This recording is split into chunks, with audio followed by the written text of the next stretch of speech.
आजमगढ़ के सरायमीर में जमीयत उलमा ए हिंद के अखिल भारतीय मदरसा सुरक्षा सम्मेलन का आयोजन। जमीयत उलमा ए हिंद के अध्यक्ष मौलाना अरशद मदनी ने कहा, सुप्रीम कोर्ट की रोक के बावजूद मदरसों के खिलाफ कार्रवाई न्यायालय की अवमानना के समान। मौलाना अरशद मदनी ने कहा, मदरसों की सुरक्षा को लेकर हमारी लड़ाई कानूनी रूप से जारी रहेगी। मदरसा संचालकों से कहा, कागजात को दुरुस्त करें जिससे कि सरकार कार्रवाई न कर सके।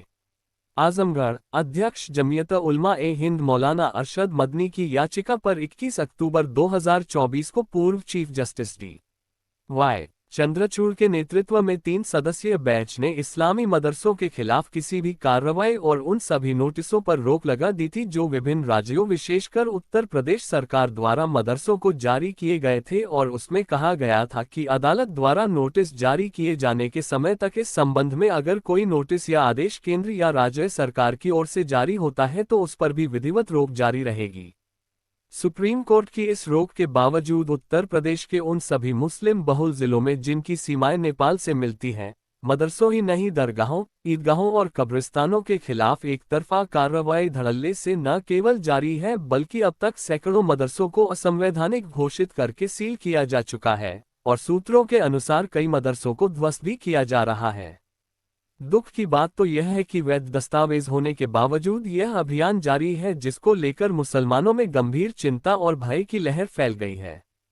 स्पष्ट हो कि जमीयत उलमा ए हिंद की ओर से दाखिल की गई याचिका पर ही सुप्रीम कोर्ट ने मदरसों के खिलाफ कार्रवाई पर रोक लगाई थी, और अब मदरसों के खिलाफ जो नया दुष्ट अभियान शुरू हुआ है, जमीयत उलमा ए हिंद उसके खिलाफ अपना कड़ा विरोध दर्ज कराने और मदरसों के जिम्मेदारों की सलाह और परामर्श की रणनीति तय करने के उद्देश्य से आज आजमगढ़ के सरायमीर में स्थित जामिया शरिया फैजुल उलूम में मदरसा सुरक्षा सम्मेलन का आयोजन किया गया।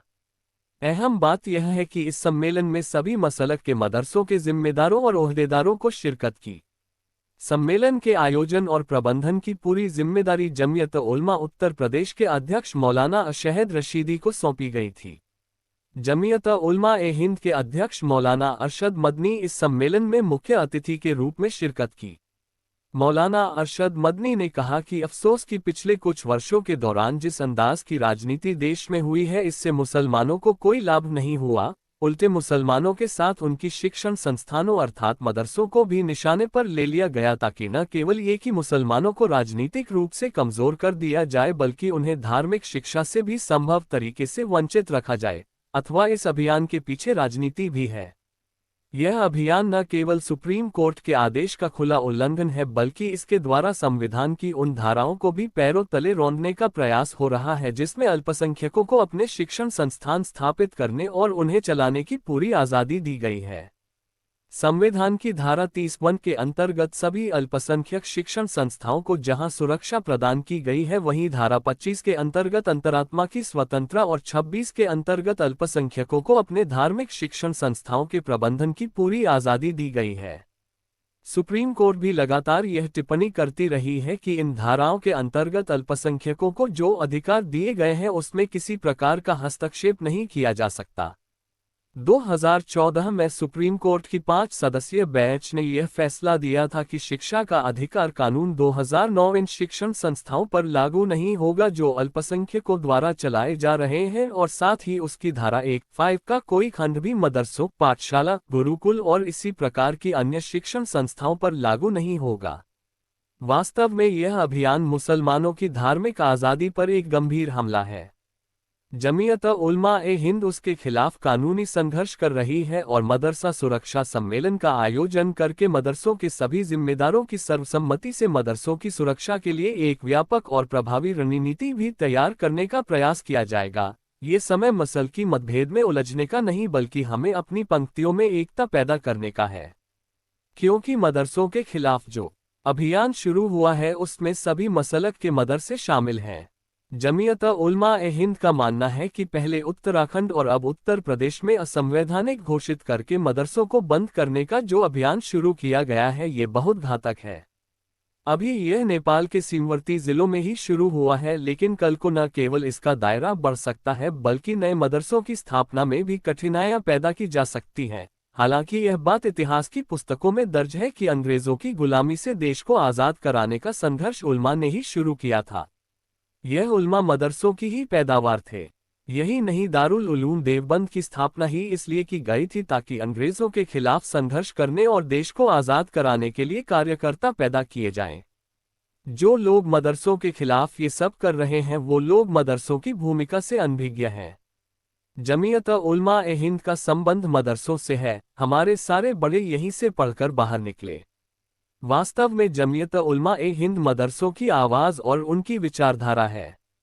सांप्रदायिक ताकतें इस इतिहास से भी अनभिज्ञ हैं कि ये मदरसों के उलमा ही हैं कि जब पूरी कौम सो रही थी तो उन्होंने देश को गुलामी से आज़ाद कराने का सूर फूंका था। मंच से उन्होंने मदरसा संचालकों से अपील किया कि आप लोग अपने वित्तीय लेन देन का हिसाब सही रखें जिससे कि समस्या का सामना न करना पड़े और सरकार कोई कार्रवाई न कर सके। मीडिया से बातचीत करते हुए कहा कि कार्यक्रम का मुख्य उद्देश्य मुल्क में प्यार मोहब्बत को कायम रखना है। सरकार और पार्टियों को ऐसा काम नहीं करना चाहिए जो देश अमन चैन के लिए अच्छा ना हो। जो सरकार प्यार मोहब्बत के खिलाफ काम करती है वह खराब सरकार है। जो लोग मदरसों को तोड़ रहे हैं वह गलत है। मदरसों को मौका देना चाहिए। पूर्वी उत्तर प्रदेश के मदरसों पर कार्रवाई शुरू हुई है। इसको लेकर आजमगढ़ में इस कार्यक्रम का आयोजन किया गया जिससे यहां के लोगों की राय लेकर आगे की रणनीति तैयार किया जा सके। मौलाना अरशद मदनी ने कहा कि हम कोर्ट की किस शरण में हैं और सरकार से चाहते हैं कि कोर्ट के आदेश का पालन करें। उन्होंने लोगों से अनुरोध किया कि सड़कों पर विरोध दर्ज करने की बजाय अदालत का दरवाजा खटखटाएं और अगर मदरसे में मस्जिदों में कुछ कानूनी कमी है तो उन कमियों को दुरुस्त किया जाए जिससे कि सरकार कार्रवाई न कर सके। ऑपरेशन सिंदूर को लेकर पूछे गए सवाल पर उन्होंने जवाब नहीं दिया। वहीं उन्हें कहा कि मदरसा सुरक्षा के लिए हमारी लड़ाई कानूनी रूप से जारी रहेगी। मकसद को 1.5 घंटे बताया यार, कितना आपके समझ में नहीं आया। मुल्क में अमन व अमान को कायम रखना, प्यार और मोहब्बत के लिए काम करना, गवर्नमेंट हो या अफराद हो या पार्टियां हो, उनका वो काम जिससे आपस में नफरत पैदा होती है, ये मुल्क के लिए, पार्टियों के लिए बर्बादी की चीज है। इससे अपने आप को बचाना चाहिए। हम इसी प्यार और मोहब्बत का पैगाम लेकर आए हैं। क्या सुप्रीम कोर्ट के आदेश के बाद भी जो कार्रवाई हो रही है वो गलत है? बिल्कुल, सुप्रीम कोर्ट तो बहुत बड़ी चीज है, अगर लोअर कोर्ट के अंदर हो रही वो भी गलत है। तो किन सरकारों पर एतबार नहीं, मतलब जैसे हम नहीं कहते किसी सरकार का एतबार, हमने किसी सरकार का नाम नहीं लिया। हम तो कहते हैं जो सरकार भी प्यार और मोहब्बत से बच करके नफरत पर सियासत करती है वो खराब है। आजमगढ़ में कार्यक्रम आयोजित किया गया, क्या इसका उद्देश्य है? मैंने जो कहा है आपसे, प्यार और मोहब्बत का जो पैगाम है। जो लोग मदरसों को तोड़ रहे हैं उनको हक देना चाहिए, वो हक जो हमारे दस्तूर ने दिया है। अगर उनकी कोई गलती है उनको इस्लाह की कोशिश करनी चाहिए। आप कुछ बोलेंगे सर? आप ही हैं बोलने वाले, और कोई नहीं है। आजमगढ़ ही क्यों चुना जबकि मैंने आपसे कहा इसलिए कि जो आज तक मदरसों के सिलसिले में बात चली है वो यूपी के मशरकी अजला के अंदर ज्यादा है। इस बुनियाद के अंदर हमने इसको इंतखाब किया। वक्फ की जमीन में क्या ऑपरेशन सिंदूर को लेकर कुछ कहेंगे? ऑपरेशन सिंदूर जो हुआ है ये पाकिस्तान, मेरा मौजूद नहीं है, ये झूठ बहुत बोल रहे हैं। नहीं, परेशानी हुई थी मगर परेशानी दूर हो गई। मैं हम लोगों का शुक्रगुजार हूँ। मनाटी के साथ इसको लेकर आपके क्या ख्याल है? क्या उत्तर प्रदेश की सरकार मनाटी को लेकर जो तासुब कर रही है, बुलडोजर उनके घरों ये पर तो आप कह रहे हैं, मैं तो नहीं कह रहा हूँ। ये तो आप कह रहे हैं ना। आप बताइए क्या हो रहा है, क्या आप कीजिए जो है सब चीजें। जमीयत उलमा हिंद सिर्फ कोर्ट के जरिए लड़ेगी? मैं नहीं, मैं देखिए, जमीयत उलमा हिंद सरकार के साथ लड़ेगी। वो ये नहीं कहेगी कि मुसलमान हिंदू से लड़े, हिंदू मुसलमान से लड़े। सरकार से लड़ने की सूरत यही है, कोर्ट में जाओ जाकर के लड़ो। अच्छा मौलाना साहब, वक्फ बोर्ड की जमीन पे जो बातें आ रही है उस पे आपका क्या कहना? आप वक्फ बोर्ड का हम लड़ रहे हैं, जब सुप्रीम कोर्ट से हमें फैसला मिल जाएगा तब ये फैसला करेंगे। हम सरकार अभी तो लड़ाई लड़ रहे सरकार हैं। से क्या मांग है आपकी मदरसों को लेकर? किस चीज में सरकार से क्या मांग करेंगे आप? जो मदरसों बताइए, किस चीज में कार्रवाई जो कर रही है, नाजायज कार्रवाई हो रही है, कहो किस सिलसिले में? बुलडोजरों पे बुलडोजर कार्रवाई हो रही है। अगर कहीं सही कार्रवाई है, मैंने सबसे कहा, आप किसी दूसरे की जमीन के ऊपर जायदाद बनाएंगे वो मुलजिम कर दी जाएगी। लेकिन अगर आपकी जमीन है, कानून के मुताबिक है, उसके ऊपर आप जो चीज आए करें। अगर बुलडोजर चलता है ना हक चलता है। तो जो कार्रवाई हो रही है, क्या आप उसे सर्टिफाइड उसमें है? बहुत सी जगह ऐसी भी हैं कि जो नाजायज हैं। अगर लोगों के वो कार्रवाई नाजायज है, वो कहते हैं कि हमारी है, और गवर्नमेंट ने बाद में जा करके उनके तालों को खोल भी दिया है, जिसका मतलब ये है कि सोच समझ के करना मजीद चाहिए। साहब, एक सवाल और उठता है कि वक्त की जो प्रॉपर्टीज है उसका यतीम गरीब इस्तेमाल नहीं कर पाते, बल्कि ऐसे लोग इस्तेमाल करते हैं जो उसके बना के। करप्शन को। ये आपका ही जगह ना, आप मुतवल्ली हैं किसी जायदाद के, किसी जायदाद के मुतवल्ली हो, खा रहे हो तुम। जिन लोगों का उस पर हक ऐसा लग रहा है यार जैसे तुम मुतवल्ली हो, तुम खा रहे हो हराम का। मदनी साहब, ये भाजपा सरकार जब से आई है 2014 के बाद, तब से दिक्कत ज्यादा बढ़ गई है।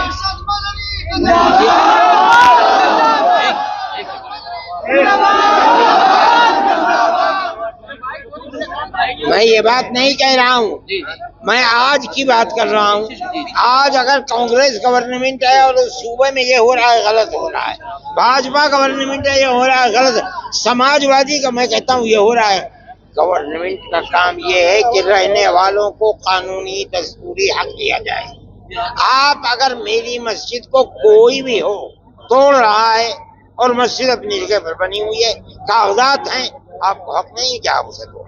मैं ये बात कह रहा हूँ। कुछ आपने सर्वे किया कितने मस्जिदों पर कार्रवाई हुई है? मैं सर्वे, अल्लाह के बंदे, 85 साल का बुढ़ा आदमी हूँ, मैं क्या सर्वे कर दूंगा? नहीं, कुछ आंकड़ा है आपके पास? आंकड़ा है, सैकड़ों क्या हजारों, दसों हजार मस्जिदें हैं, लाखों मस्जिदें हैं मुल्क के अंदर जो बनी हुई हैं। अब वो मस्जिद वाले जाने, गवर्नमेंट जाने। देखिए, अगर वो कागजात हैं, अगर वो संसद से पहले की बनी हुई है, उनके लिए कोई ये वक्त बाय यूजर है, उनके लिए कोई कानून नहीं। मौलाना साहब, आपने कहा कि परमिशन की जरूरत है। अगर मस्जिद और मदरसे बनाए जा रहे हैं तो सरकार से परमिशन लेके बनाए जा रहे हैं, तो क्या इस तरीके की कवायद को आपको लगता है कि गवर्नमेंट आपकी बात को सुनेगी? सुनना चाहिए गवर्नमेंट को, कैसे नहीं होगा। हम कोर्ट में जाएंगे तो कहेंगे कि जब हमारा हक है और हम मांग रहे हैं तो हमें देना चाहिए। सर, अभी आपने अपने संबोधन में ये बताया कि अयोध्या का जो फैसला था वो कोर्ट आपके पक्ष में थी, लेकिन बाद में बिल्कुल, दो चीजें हमारे पक्ष में है, एक चीज उनके पक्ष में चली गई। हालांकि वो जो उनके पक्ष में गई है वो हमारी दो चीजों का नतीजा है।